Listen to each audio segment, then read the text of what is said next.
지내온 것 주의 크신 은혜라 한이 없는 주의 사랑 어찌 이루 말하랴 자라게나 주의 손이 항상 살펴주시고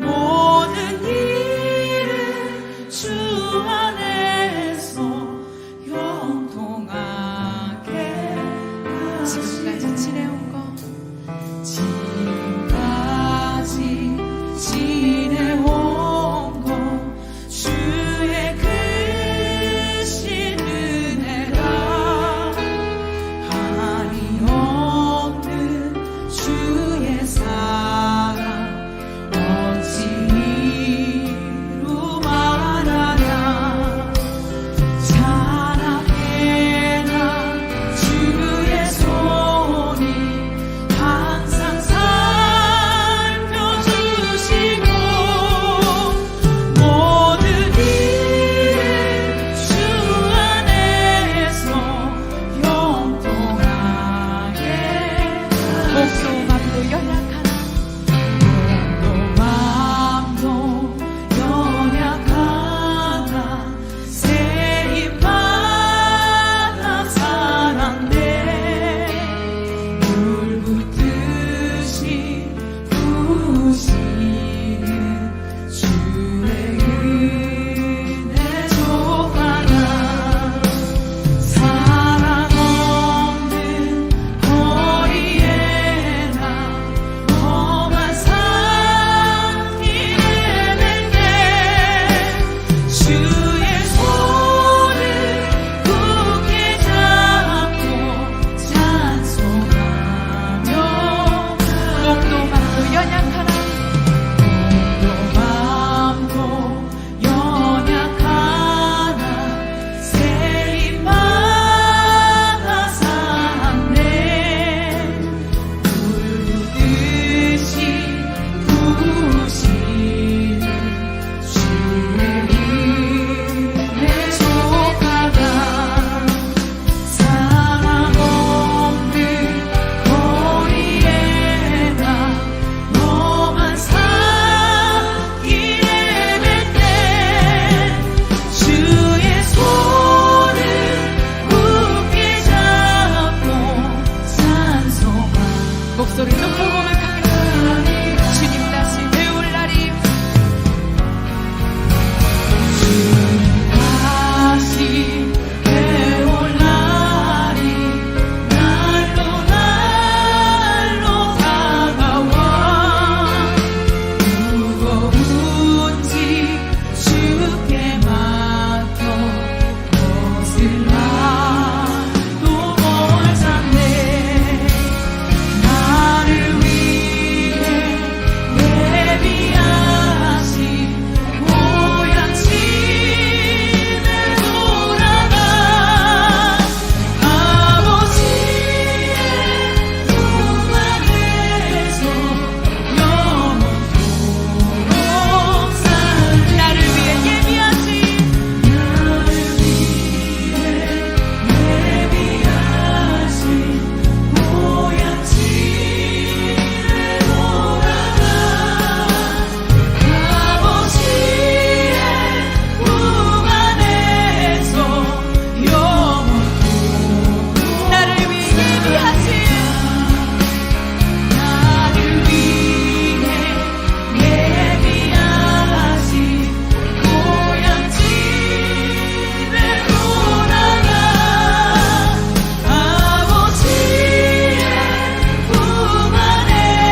주신 주님, 내가 찬송하며 주님을 노래하며 가기를 원합니다. 샬롬, 반갑습니다. 우리 더원사랑교회 모든 성도님들을 주님으로 사랑하고 축복합니다.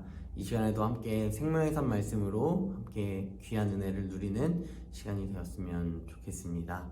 함께 말씀 볼 텐데요. 오늘 말씀은 시편 35편 1절부터 18절까지의 말씀 우리 함께 살펴보도록 하겠습니다. 시편 35편 1절부터 18절까지의 말씀 우리 함께 살펴보도록 하겠습니다. 함께 읽겠습니다. 여호와여, 나와 다투는 자와 다투시고 나와 싸운 자와 싸우소서. 방패와 손 방패를 잡으시고 일어나 나를 도우소서. 창을 빼사 나를 쫓는 자의 길을 막으시고 또 내 영혼에게 나는 내 구원이라 이르소서. 내 생명을 찾는 자들이 부끄러워 수치를 당하게 하시며 나를 상해하려 하는 자들이 물러가 낭패를 당하게 하소서. 그들을 바람 앞에 겨와 같게 하시고 여호와의 천사가 그들을 몰아내게 하소서. 그들의 길을 어둡고 미끄럽게 하시며 여호와의 천사가 그들을 뒤쫓게 하소서. 그들이 까닭없이 나를 잡으려고 그들의 그물을 웅덩이에 숨기며 까닭없이 내 생명을 해하려고 함정을 팠사오니 멸망이 순식간에 그에게 닥치게 하시며 그가 숨긴 그물에 자기가 잡히게 하시며 멸망 중에 떨어지게 하옵소서.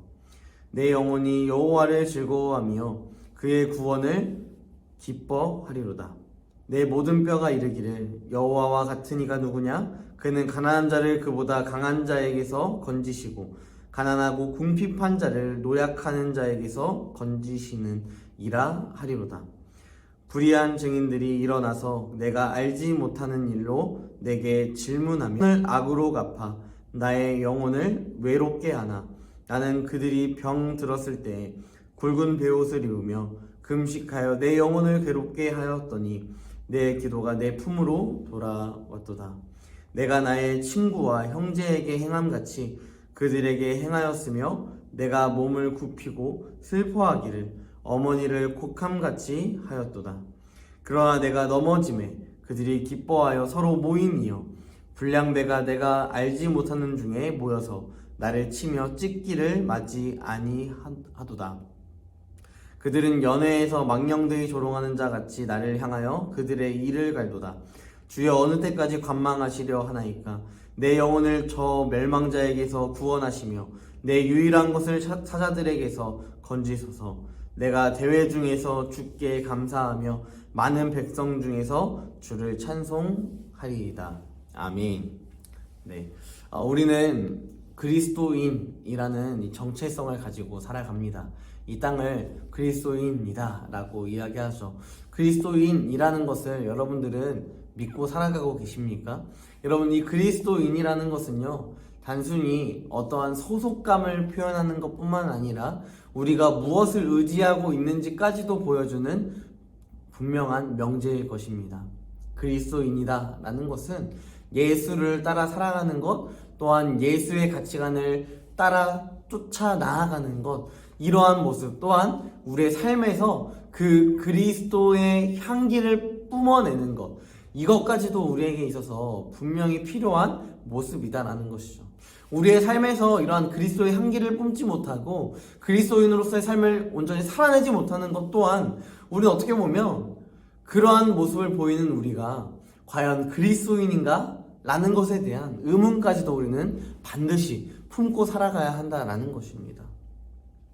물론 하나님께서 여러분들을 사랑하시고 여러분들을 그리스도인으로 살아가게 하시지만 그 삶의 여정 가운데 정말 크신 하나님의 은혜가 없다면, 또한 그 은혜로 살아감이 없다면 우리에게 있어서 정말 내가 그리스도인이 맞는가에 대한 질문과 또한 확인이 우리에게 있어서는 필요하다라는 것을 우리는 생각해 볼 필요가 있다는 것입니다. 어떤 사람도 고난 앞에 놓일 때 낭망합니다. 좌절합니다.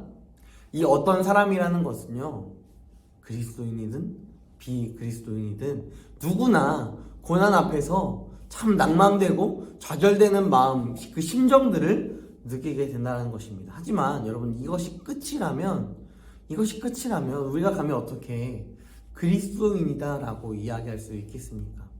이것이 끝이 아니라 결국 하나님께서 우리의 인생 가운데 표출해 나가실 귀한 은혜를 또한 우리가 기대하며 살아가게 된다라는 것입니다.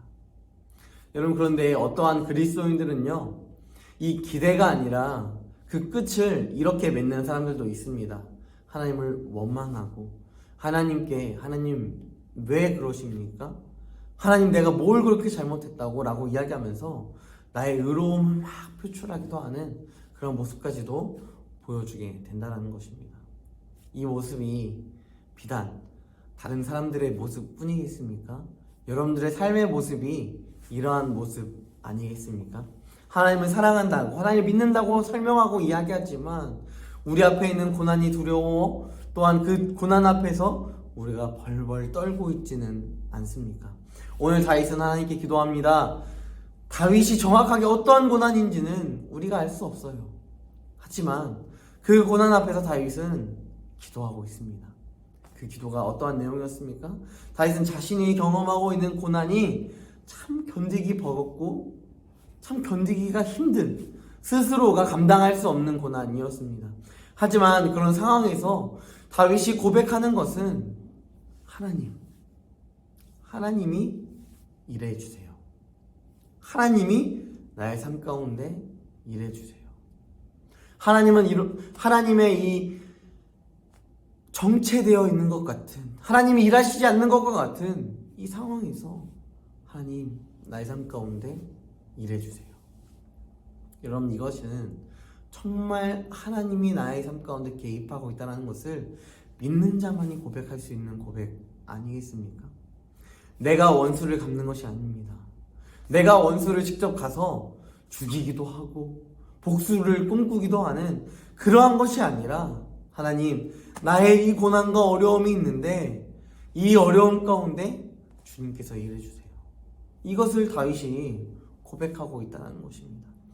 결국 이것이 어떠한 내용입니까? 하나님이 나의 구원이십니다. 하나님이 나의 생명이십니다. 하나님이 나의 삶의 주인이십니다. 이 땅을 창조하셨고 천지를 창조하셨고 또한 이 땅을 다스리고 계시는, 통치하고 계시는 그 하나님이신 줄 내가 믿사오니 그 믿음 안에 하나님께서 일하여 주세요. 그것을 기대하고 있다는 것입니다. 드라마나 영화를 볼 때요, 어려움을 겪고 있는 드라마 주인공들이 등장합니다. 그 상황에서 인생의 역전 스토리, 또 인과응보의 결말들 얼마나 짜릿합니까? 이러한 모습들이 우리 가운데 맞아 저거야 라고 이야기하지 않습니까? 하지만 여러분, 그리스도를 믿는 자들에게, 하나님을 믿는 자들에게는요, 이 다윗처럼 우리는 반드시 이 세상에서 누군가를 죽이고 누군가에게 복수하고 누군가를 찍어 누르는 그러한 인생이 아니라 오히려 세상에서 정말 빛과 소금의 역할을 감당하는, 짠맛을 내고 빛을 비출 수 있는 이 어두운 세상 가운데, 복수라는 그 어둠뿐인 세상 가운데 빛을 낼 수 있는 그런 존재가 우리가 되어야 하지 않겠습니까? 그리스도인이라면요, 내가 받은 이 불의한 일, 내가 경험하고 있는 고난의 일, 그 현상 가운데 그것을 회복하기 위해 복수를 결심한 존재가 아닙니다. 누가복음 18장에 보면 불의한 재판장에게 나아가고 있는 억울한 일을 당한 한 여인이 등장합니다. 여러분, 이 말씀 가운데 우리가 불의한 일을 경험하였을 때 스스로 해결할 수 있지 않았겠습니까? 예를 들어 자기가 스스로 복수를 한다든지, 이 억울한 상황 가운데 자신의 생명을 팍 끊어버리는 그러한 스스로의 결론, 스스로의 해결책을 찾는 사람들도 세상에서 얼마나 많이 있습니까? 하지만 여러분, 이 불의한 재판장에게 계속해서 나아가고 있는 이 여인의 행실을 바라보십시오. 여러분, 이것을 바라보며 주님은 말씀하십니다. 이 불의한 재판장이 말한 것을 바라봐라. 너가 스스로 그 불의한 상황 가운데 불의한 재판장에게 나아가지 않고 스스로 해결하려고 하는 그 무모함을 가지고 살아가지 말고, 불의한 것이 아니라 가장 선하시고 의로우신 그 하나님 앞에 나아가는 것이 고난 가운데 어려움 가운데 놓인 불의를 경험하고 있는 그리스도인이 경험해야 할, 또한 실천해야 할 삶의 모습은 선하신 하나님께 나아가 우리의 고난을 아뢰는 것입니다. 비록 그것이 빠르게 응답되지 않는다 할지라도 그것을 하나님께 맡기는 것, 그것을 하나님께 맡기는 것, 그럼 이것이 우리에게 있어 신앙의 모습이 되어야 한다는 것입니다. 이 모습이 주님께서 말씀하신 좁은 길로 나아가는 그리스도인의 모습입니다. 또한 예수 그리스도의 제자의 모습입니다. 누구나 하는 복수를 꿈꾸는 이런 삶이 아니라 하나님이 일하심을 고백하는 삶, 하나님이 나를 대신하여 싸워주실 것이라는 것을 믿는 삶, 이 모든 과정 속에서 그리스도인은 하나님께서 일하실 것을, 또한 그 일하심 가운데 철저하게 우리는 주가 일하셨습니다 고백할 수 있는 귀한 은혜의 고백들이 우리는 펼쳐져야 한다는 것입니다. 하나님의 일하심을 경험하는 은혜, 이 경험으로 끝이 아니라 또한 하나님을 우리는 높이며 하나님을 찬양하며 나아갈 수 있어야 한다는 것입니다. 이것이 바로 하나님 앞에서 낮추는 자의 모습이며 열매를 거두는 자의 모습입니다. 이 놀라운 은혜를 경험하셔서요, 선으로 악을 갚는, 우리가 다 보고 있는 이런 권선징악을 내가 막 이루려고 하는 것이 아니라, 내가 높아져서 그것을 이루려고 하는 것이 아니라, 나는 더 낮아지고 그 더 낮아지는 자리 가운데 그것과 판비례하여 하나님께서 우리를 높여주시는 그 은혜를 도모하시기를 간절히 소망합니다. 그래서 선으로 악을 갚는 존재가 아니라 선으로 악을 이기는 존재, 선하신 주님이 나의 삶에 개입하시고 또한 그 개입하신 가운데 삶을 살아낼 수 있는 귀한 은혜가 있기를 주님의 이름으로 간절히 축복합니다. 여러분들의 고난의 현장 가운데 있는 기도의 제목, 또한 교회의 기도의 제목들 가지고 지금 함께 기도하겠습니다. 함께 기도하겠습니다.